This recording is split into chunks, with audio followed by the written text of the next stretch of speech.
Good morning, everyone, or afternoon, depending on where you're calling in from. I'm Nancy Nardin, and I'm excited to have with me today Jerry Pharr. He's the Director of Global Sales Enablement for Redis Labs. And I think we're going to kind of just jump into things. First, let me say welcome, Jerry. Hi, good, great to be here, Nancy, and welcome everyone. Great to have you here. Jerry is one of the founding members of the Sales Enablement Society, which many of you on the call may be familiar with. This week actually is Sales Enablement Week. We should actually, coin that phrase, right? Because it is. The Sales Enablement Society had a 3-day conference. And in fact, Jerry, you spoke at that. Was that yesterday that you spoke? I did. I had a session yesterday afternoon talking about something very similar we're talking about today, actually. Great. Well, it's an interesting topic, and what I'm excited about is that you're going to share some very specific tips and even a framework that sales enablement people and anyone that needs to can use themselves to make sure that call coaching or just sales coaching helps to lead to win rates, but most importantly that it's scalable and that it's manager led and that it's practical as well. Now, you use Chorus for a number of pieces of your framework. So I'm sure you'll be talking somewhat about how Chorus helps you with that. But this is going to be kind of a general discussion as well. And so I do want people to feel free to unmute themselves and ask a question or to put it into the side panel if you prefer. If you're more comfortable just typing it in, that's fine too. But let's make it interactive because Jerry's got a lot of things to share and I'm sure you're going to have some questions. So let me just switch screens here to talk about some of the topics that we'll be covering, not necessarily in this order. And this is the only slide I think that we're going to show, although Jerry has some examples that he'll be showing, but it's not going to be a PowerPoint. It's going to be a discussion. So Jerry, let's talk about this concept of actionable coaching. Right? What does that mean to you and why is that important? Well, I think I've been around this sales organizations for about a dozen years now. First, about 6 years as a seller and then 6 years as in sales enablement leadership role. And, I've come to learn that the best way to scale a sales enablement function is to focus on enabling managers, perhaps even more so than enabling sellers themselves. And there's a lot of data out there that suggests that one of the biggest impact you can have as a manager is to just do actual skill coaching, soft skill coaching.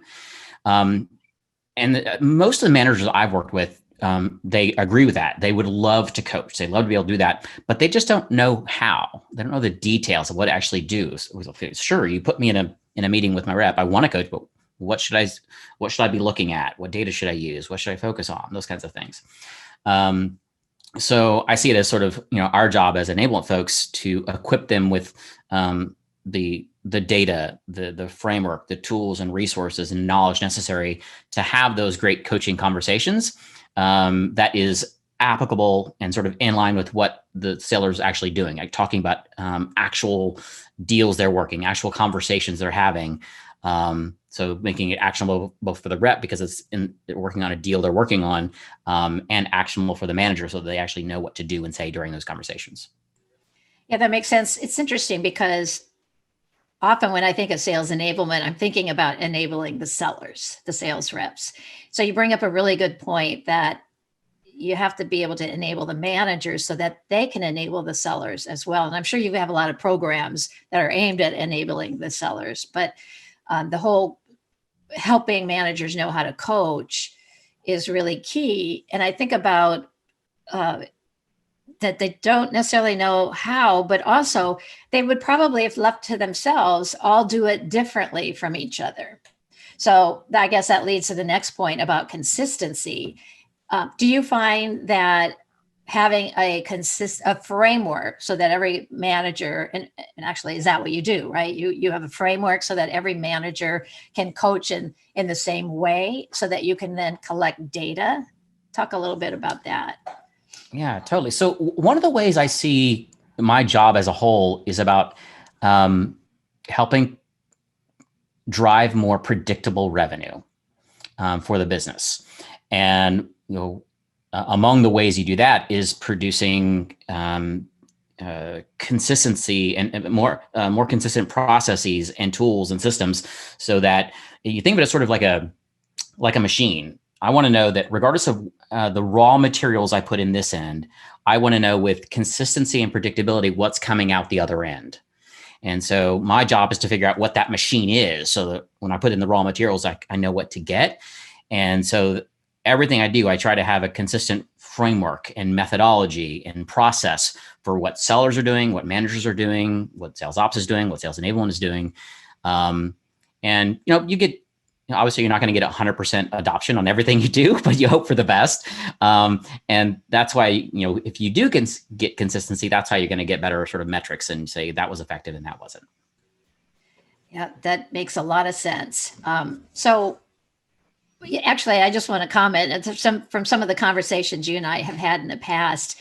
It's clear that you're very much a systems and process thinker, which takes a lot of work and a lot of commitment. So I appreciate the fact that you're going to share the framework that you use, because I know that required a lot of time on your part. And it's going to shortcut things for the people that are on the call by being able to use the framework. If not for a starting point, then, to be able to customize it themselves. They may even be able to use it as it is. But you have a framework for all coaching. This is going to be kind of zeroed in on discovery call coaching a little bit. But talk about the overall coaching platform that you put together. Sure. So our enablement team earlier this year, starting around January, had a series of conversations, in-depth interviews with our sales leadership, frontline managers, and sales reps, saying, what do you see some of the biggest knowledge or skill gaps? And then how can we as an enablement team support those and kind of address those concerns? And so we came up with kind of 3 or 4 different categories of things they wanted to address. So there were things like having a better, more structured onboarding program for new reps. Then there was one that was around sort of account strategy. So we have named accounts for reps. So making sure they're doing a sort of great job of having a written account plan, account strategy, and mapping out the tactics they're going to use with their SDR and their SA and that kind of thing. The third one was around, once you get an opportunity with that account, are you ensuring that you're having a great values-based conversation in the discovery calls and talking about value instead of features and functions? And then the last one was around later stage opportunities. What can we do to ensure that we're mitigating all the risks and making sure we're engaging all the right stakeholders and that sort of thing? So they're kind of 4 different buckets of things they wanted us to do. So we said, all right, well, the onboarding program, that's kind of a separate thing. But the other 3, let's build a coaching program around that addresses those 3 things. And so what we ultimately did is, since one of our guiding principles was we're enabling managers to coach rather than coaching ourselves, we said, let's ensure that those frontline managers are having a recurring one-on-one coaching sessions with each of their reps. And then during those one-on-one coaching sessions, they're focusing on one of those 3 coaching paths, either the account strategy or early stage discovery or late stage opportunity strategy. And so it's our job as an enablement team to put structure and content and data around each of those regarding what they're going to choose. The conversation today is kind of focused primarily on that discovery phase, when if they choose to focus on that coaching path, helping the sellers do better discovery calls. That's what I created a framework for that, saying, hey, here's how you should do great discovery calls, and here's how you coach on it. All right. So the takeaway, I think, from that is for people to sit down with their sales leaders and say, what's important and how can we group those into natural categories so that you, as a sales enablement leader, can build a coaching program around that. That's right. That's a good place to start. All right. So discovery call coaching. Let's talk about, well, we actually are kind of following the order here in the topics, but what would you say are some of the key metrics that you look for discovery call coaching? And how So, does sales leaders, sorry, how do they know oh, what, yeah, the metrics I imagine are standardized, right? That's the whole point. that's right. That's right. So we were saying, if we're going to have a lift, what is that? What are the metrics we want to, we want to move the needle on? So first one was around stage advancement rates. So, you have that discovery call, it's in the opportunity stage one. What percent of opportunities advance to that second stage? It's not the only criterion, but sort of an important one to paying attention to. And what's the lift we can get there?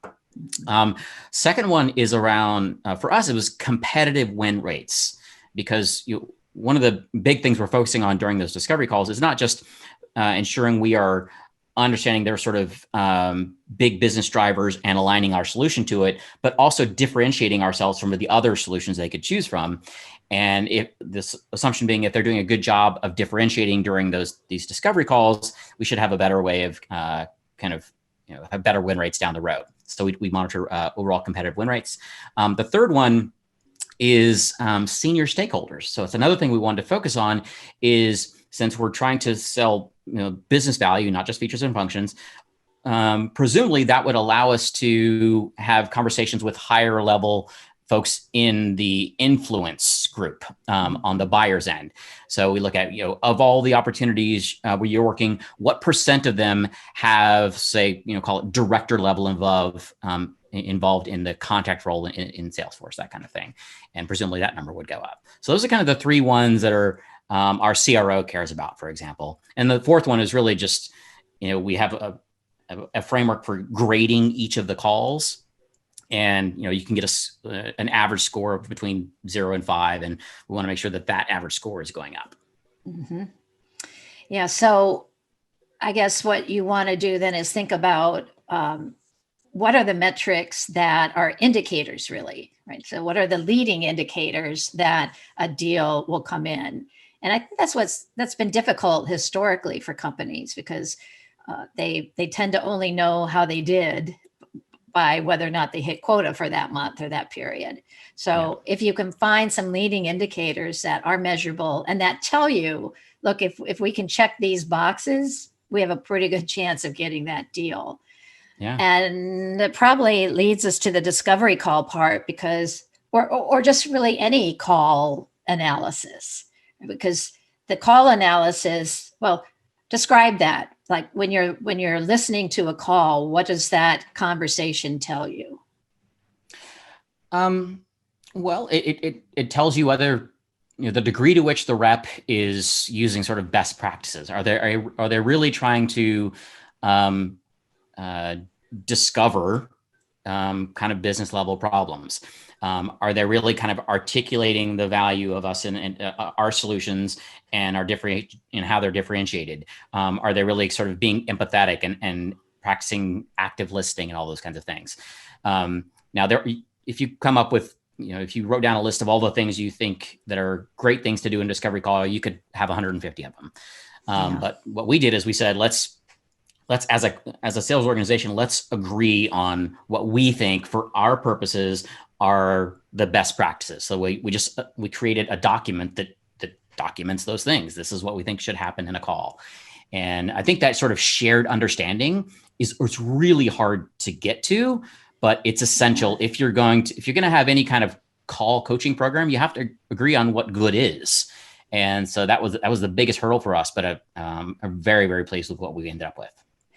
Well, it's interesting, because if you do nothing else but agree to what good looks like, then that probably gets you a long way from where you are today. Because I would imagine many sales organizations just don't get to that point because they're just busy with activities. So that's good. I do want to make a clarification here in terms of what Chorus is, because that's probably important to know. So Chorus, well, actually, let me have you describe what Chorus is. Sure. So Chorus is a call analytics and call intelligence platform. So it records and transcribes sales calls, but it also, using its own AI algorithms, kind of presents insights that you may not be aware of, and it sort of presents potential risks that might be going on, or noticing trends that you may not have known. Like, here's the sort of negative sentiments that are expressed regularly during this call. Hey, you might want to pay attention to that. Or your deal's at this stage and you haven't discussed pricing or something like that. So they can present those insights that can be really, really valuable. And in the discovery call situation, you can also sort of tell it to be listening for high level business value. Are we talking about these kinds of business drivers and corporate objectives instead of just sort of feature function kind of thing? So it's been sort of an essential tool for us in implementing this program. Now, I will want to say that I know that sales coaching programs take any sort of, there are infinite number of ways you can approach it. Our particular way of doing it is focusing on discovery call conversations, and our even more specific way of doing that is recording those calls and then having a conversation about those calls, comparing it to this set of sort of best practices that we've identified. Mm-hmm. And then if the managers can coach so that each one of those calls then get better and better over time, then presumably you have better and better outcomes. So I can see why that would be the key to facilitating this whole process. Well, you want to jump into what how you do some of this? Sure. Let me share my screen here. Okay. All right, desktop 2. Make sure I'm not sharing my Spotify with you. There we go. Great. So this is that framework I was describing. You'll see that it's really long, 19 pages. It's a meaty document, but this is our shared understanding of what sort of can and should happen in this. We call it initial meetings. It's sort of similar to a discovery call, but we just call it initial meetings. And you'll see that this kind of graphic shows the flow of a discovery call. I want to go to one particular page here. This is kind of a one-page snapshot, and I'll zoom in just a tad right there. So this, obviously the whole thing is 19 pages, so it's a lot of stuff, but this summarizes the whole thing. And if you look at the kind of phases here, there's nothing especially innovative. It's just, here's what you do before a call. Then during the call, here's some ideas for introduction. Here's some ideas for doing discovery. Then here's ideas for talking about us. And then, closing with next steps. And then here's what you do after the call. So nothing magical or innovative there. But what we end up doing that proved valuable is for each of these bullets on here, we created kind of sample questions to ask. What if you do want to start asking about, for example, business drivers? So those sort of external drivers that influence their business. What are some sample questions you could ask? If you want to ask about what are the negative consequences? You're having these challenges and these pains. Tell me about the impact on your business. So just give actual examples of questions you could ask. So we sort of approach this as a bunch of arrows you can put in your quiver. Now you'll notice there are a bunch of bullets here. And it's 19 pages worth of content for those bullets. So there's no way that anybody can or should do everything on here. In fact, if a rep tried to do everything on here, it would be a terrible, terrible experience, both for the customer and for the rep. It would probably like a 2.5-hour call, who knows? But the idea is that, if it's using your judgment, if it does feel right to ask about these particular kinds of things, we wanted to present some kind of some ideas for you. So that's the if you kind of scroll down, you'd see a bunch of meat on the ways different ask those kinds of questions. So that's the framework as a whole, and it's again 19 pages. But the way this is implemented is, so we train reps on a framework like this, and then they incorporate this stuff into their discovery calls. And then after those calls, they have a recurring one-on-one coaching session with their manager. And during those coaching sessions, the manager they're playing that recording from Chorus live. They're clicking play and pause. Hey, I love how you went this way. Tell me about why you went that way instead of this way, that kind of thing, and asking questions and providing feedback along the way. And then at the end of that coaching session, the manager is actually entering a grade. They're sort of evaluating each of those calls numerically.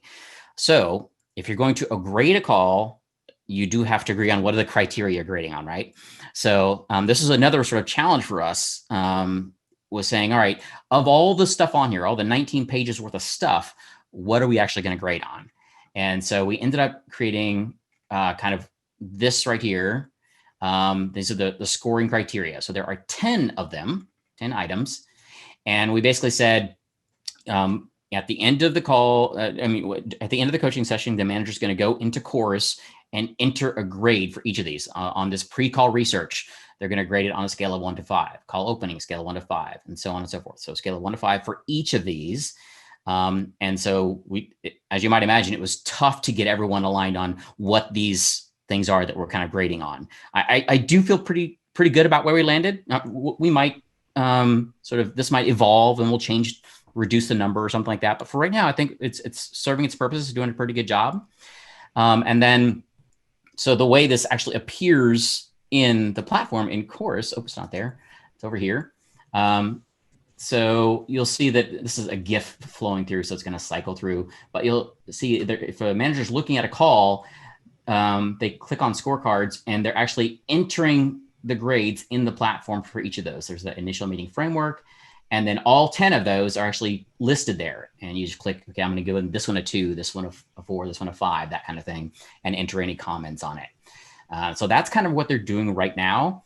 I will say the one thing we have not addressed yet that will probably end up being sort of a version 2 of this is there might be questions out there that say, hey, all right, Jerry, I get that you've got these 10 criteria, but how do we ensure that manager 1 understands this in the same way that manager 2 does? So manager 1 might give it, a 3 out of 5, but manager 2 might give it a 5 out of 5. And I can see that there is that possibility right now.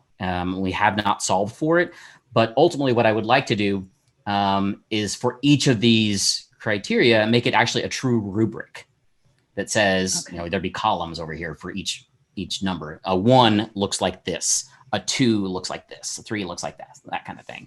So that's kind of how this, I'm hoping, would evolve to address that problem of consistency from manager to manager.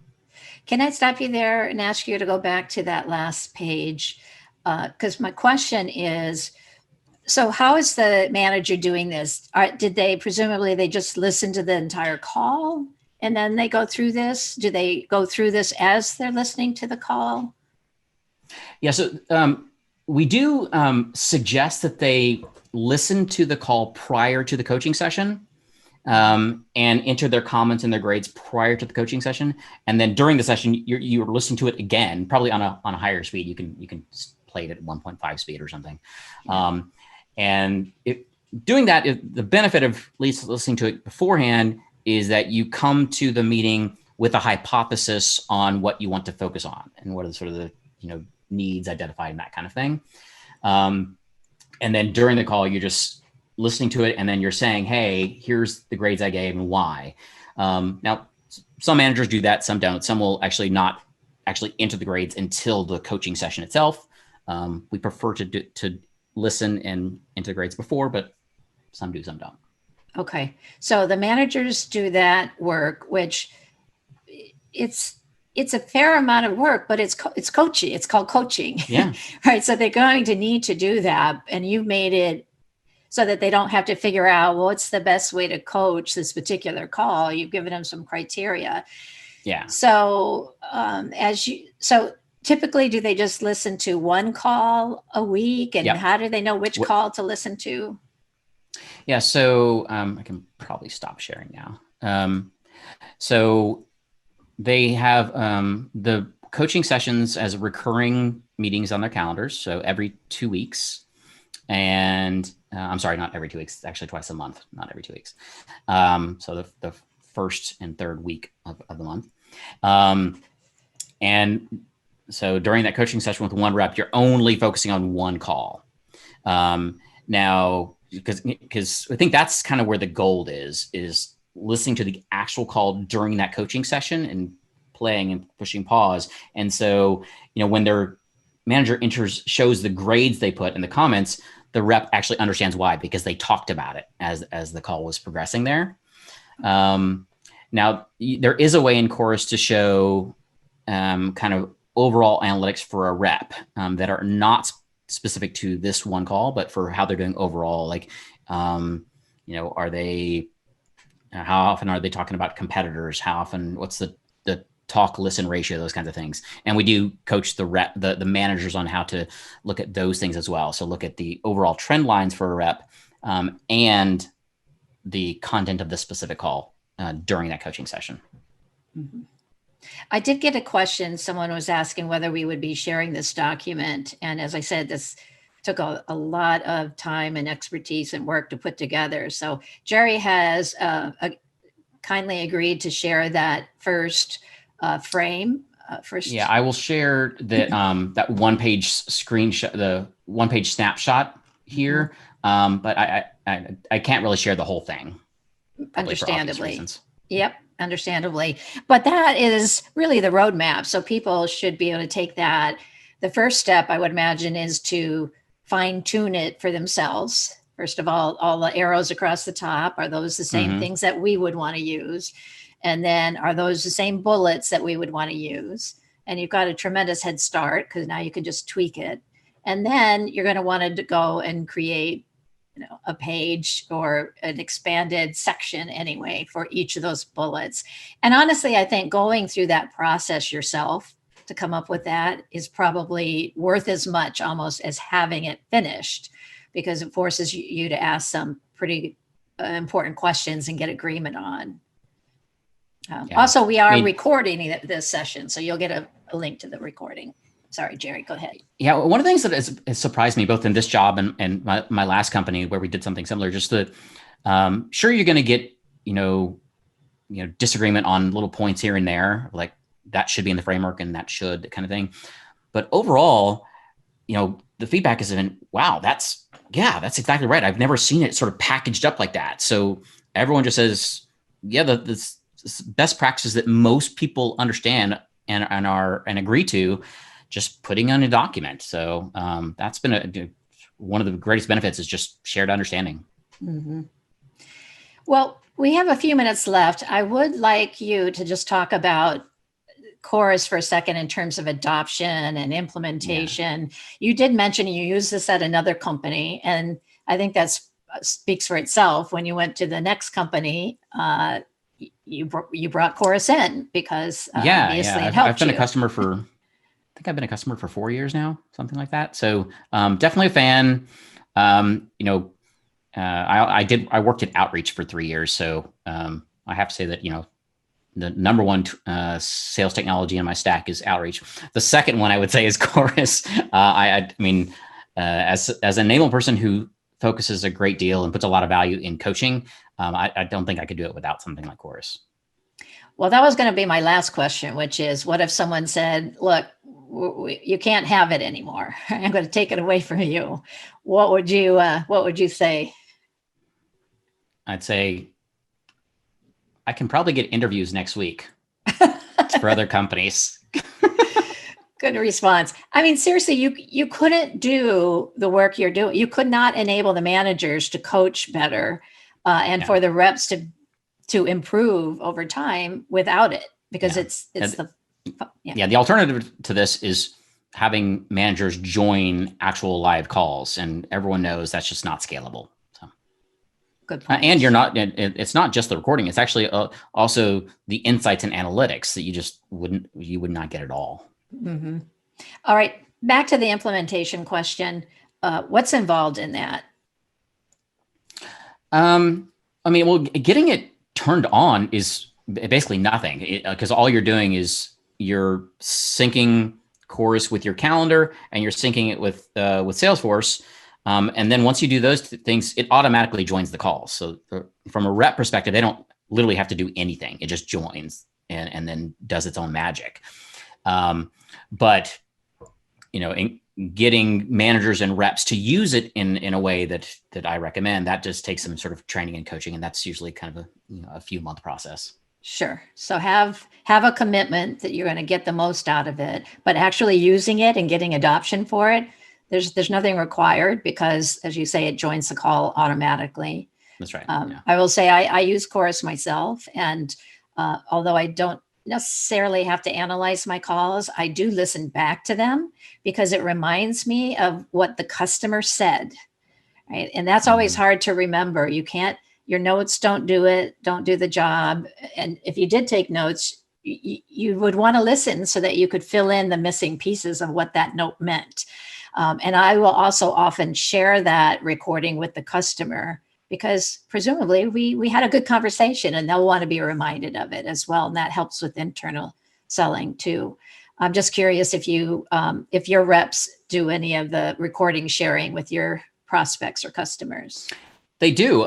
They're starting to get requests, and I don't think they do it proactively, but once the customer sees, okay, I hear this being recorded, and okay, I can see how this would be valuable. And if you think about it, if they're evaluating solutions to potentially purchase, I know I buy stuff all the time, and I want to remember what I was listening, what the sales rep was telling me, right? So it's useful for me as a buyer to have that as a reference. So yeah. Good. Well, with that, we are out of time. I try to keep this prompt in terms of the start and end time. Jerry, thank you very much. I mean, you're really a rock star in sales enablement, and what you've done and put together is quite impressive. And thank you for sharing it. Well, thanks so much. I'm honored to be here. All right. And for those of you on the call, just a last statement. We did record this. We'll be sending you a link to the recording and that first overview chart of Jerry's by this time next week. All right. Thanks again, everyone. Have a great day. Bye. Bye, Jerry.